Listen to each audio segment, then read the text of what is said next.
The moment of surrender was carefully staged. Weapons were lowered, standards were dropped.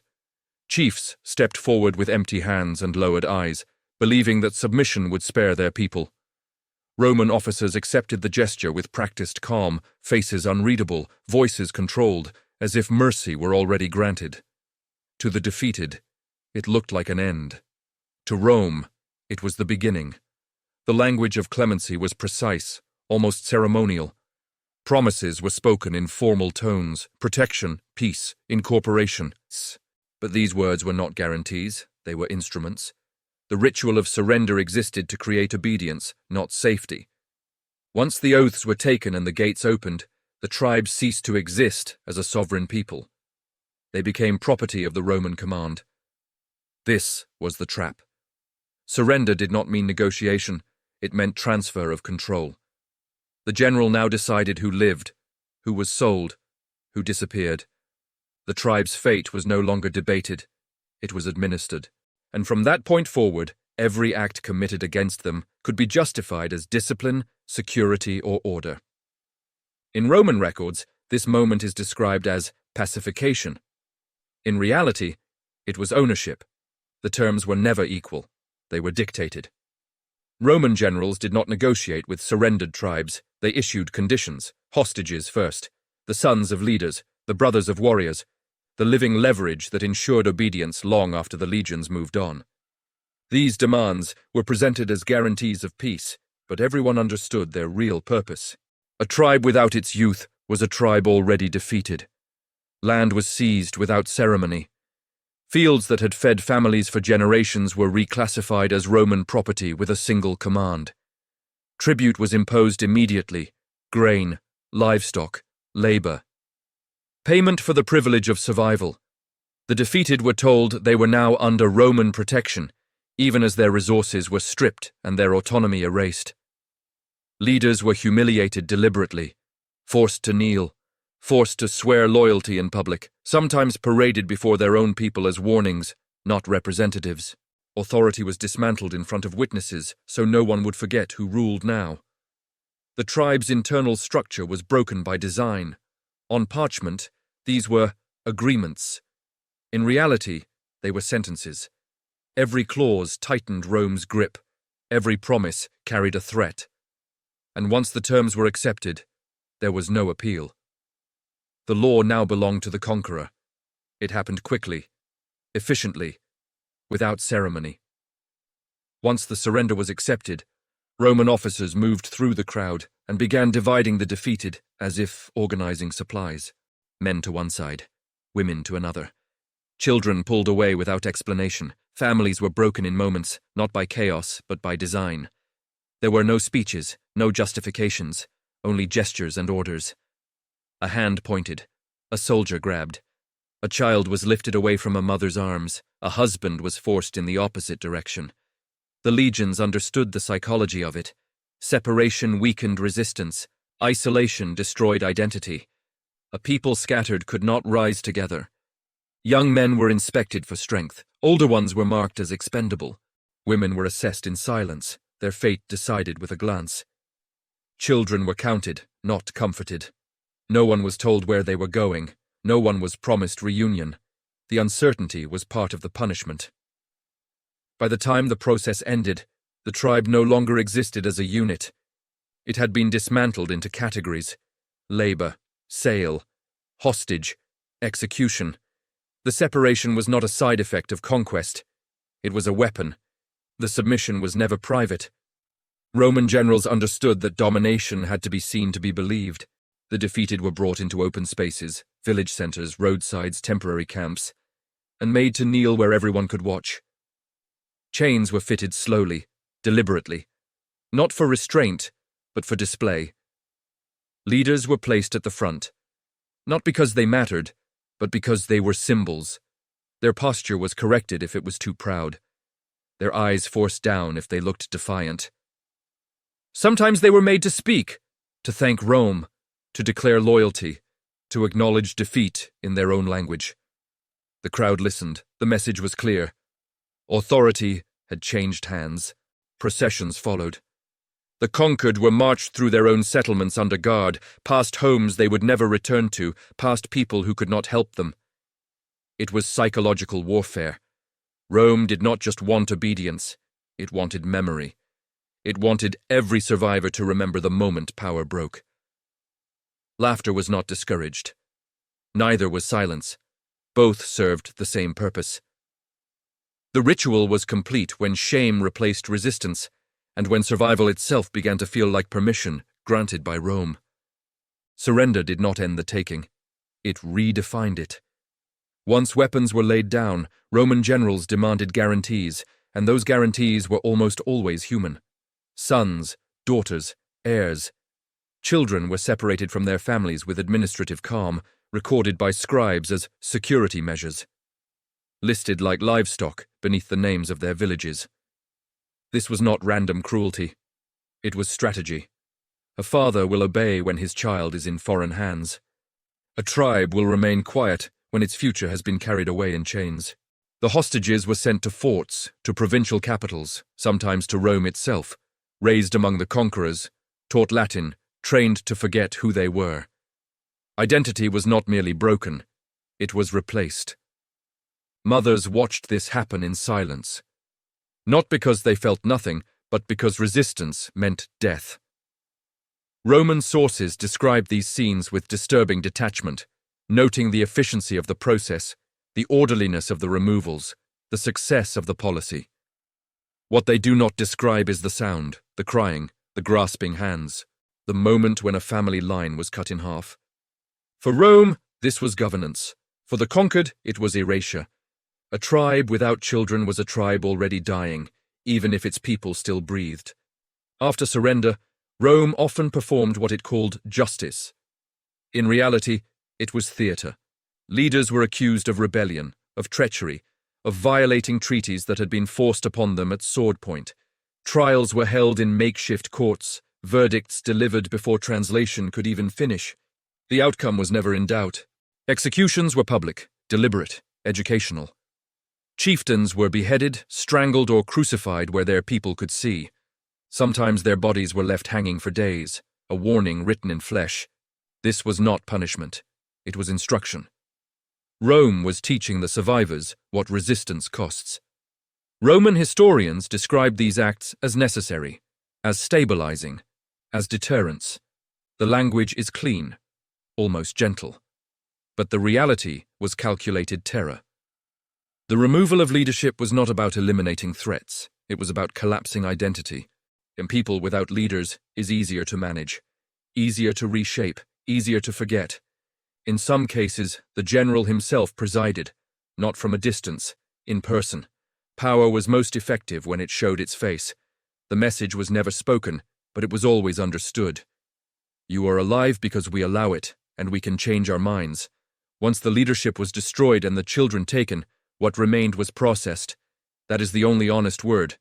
The surrendered population was gathered, counted, sorted by age and physical condition, and divided according to Roman need. Strong men were sent to quarries, mines, and road projects where survival was measured in months, not years. Others were assigned to agricultural estates to vanish into labor that never ended. Women and adolescents were separated again, always separated. Allocated to officers, sold to merchants, shipped to cities they had never heard of. The Roman state treated this as logistics, supply, redistribution. The language of administration wrapped around the reality of human loss like a clean cloth over a wound that would never heal. Families were not kept together. That was never the intention. Bonds were liabilities. Memory was dangerous. A mother who remembers is harder to control.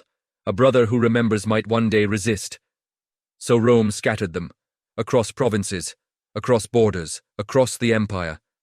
A people dissolved into inventory. In Roman records, this phase appears as numbers. So many captured, so many transferred, so many sold. No names, no faces, no grief. But for those inside the process, it was the moment when surrender became permanent. When survival came at the cost of identity, when the future closed. After the people were removed, the land was claimed. Quietly, legally, irrevocably. Roman surveyors arrived with measuring rods and tablets, mapping fields that no longer belonged to those who had worked them for generations. Villages were renamed, boundaries were redrawn. What had been ancestral became imperial. This was not collateral damage, it was policy. Veterans were settled on confiscated land. Roman colonists were installed where tribes had lived. Temples were replaced.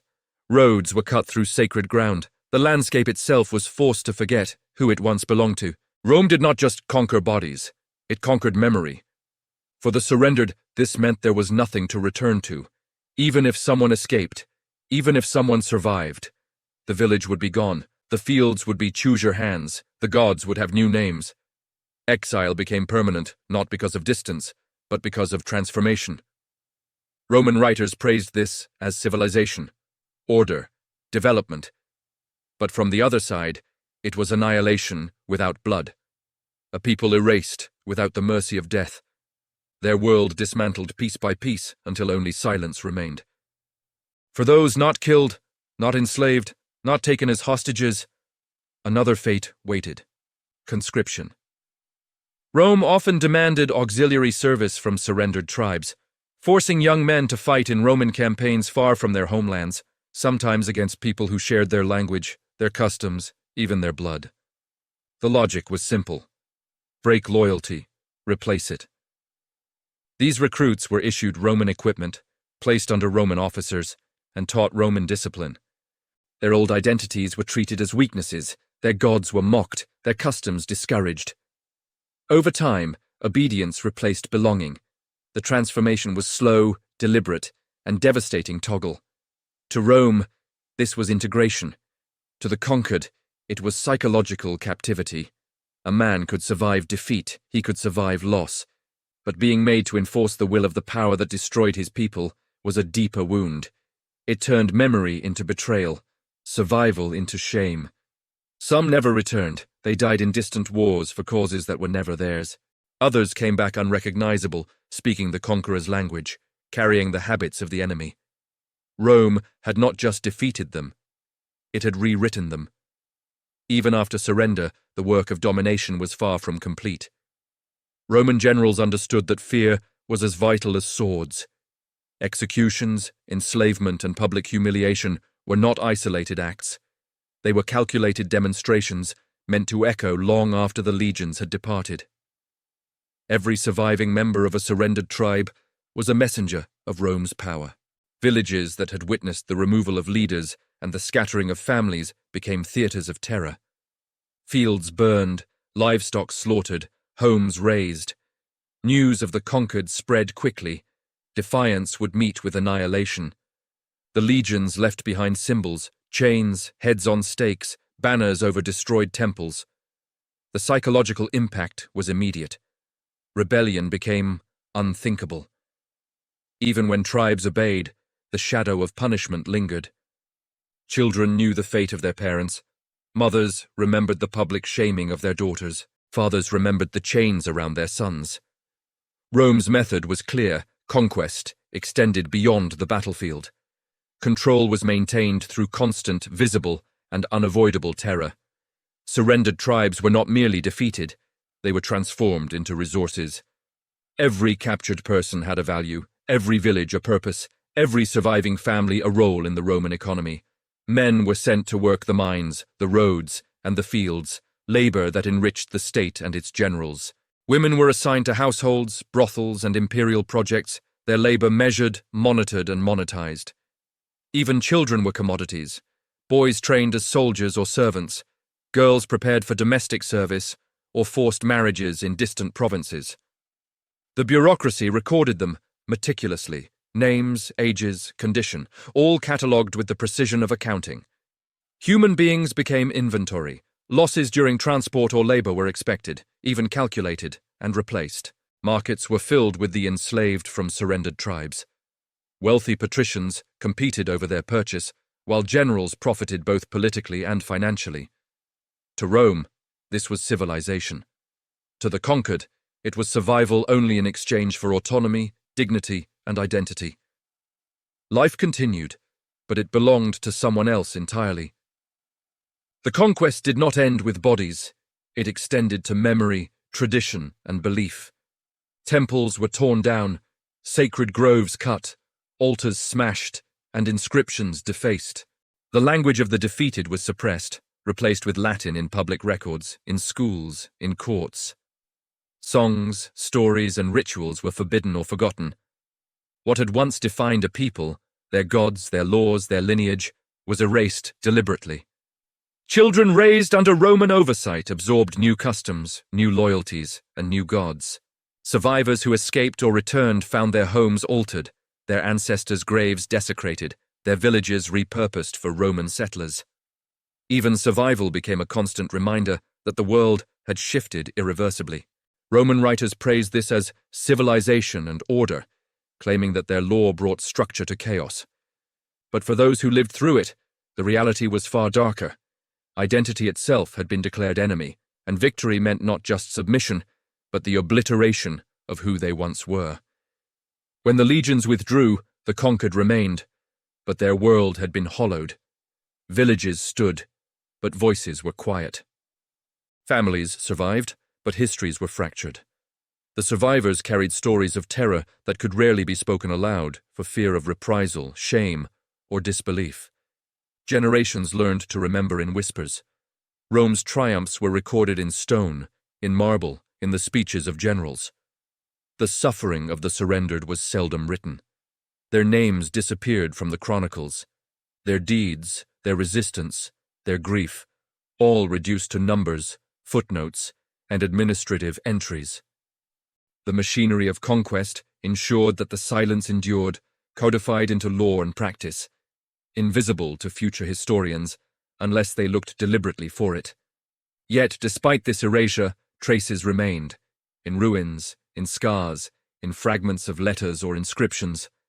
They were faint, but they bore witness. The conquered were not merely defeated, they were made to vanish without leaving a trace of who they had once been. From Gaul to Judea, from Hispania to Britannia, the same methods were repeated with chilling consistency. Roman generals did not improvise cruelty, they perfected it. Every campaign followed a pattern: surrender, separation, humiliation, enslavement, and erasure. The machinery of conquest was methodical, precise, and unrelenting.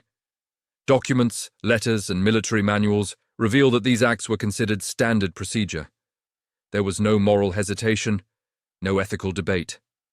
Violence was measured, categorized, and implemented as efficiently as tax collection. Each victory reinforced the system, training new officers in the art of control and ensuring that no conquered people could be treated as exceptions. The repetition made the brutality invisible to contemporaries. By the time a province was pacified, the horrors were normalized. Public spectacle, private terror, and bureaucratic efficiency fused into a single, unstoppable force. Rome's conquests were not chaotic outbursts of rage.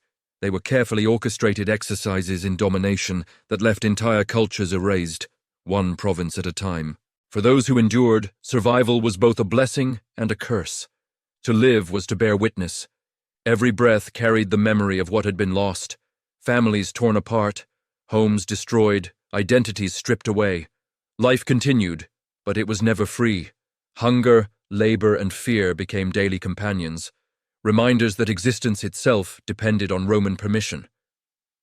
Even decades later, scars remained, on bodies, on minds, on traditions. Children born into the aftermath inherited the consequences of conquest without ever having wielded a weapon. Stories passed quietly from mother to child, father to son, in hushed tones, in coded words, preserving memory while avoiding punishment. Survival was never simple. It was a chain linking past horrors to a present still defined by loss. Rome had won, but the human cost endured. The conquered lived, but the price of life was the permanent reshaping of their world, their culture, and their very sense of self. Survival was not freedom. It was a silent testament to the reach of imperial power.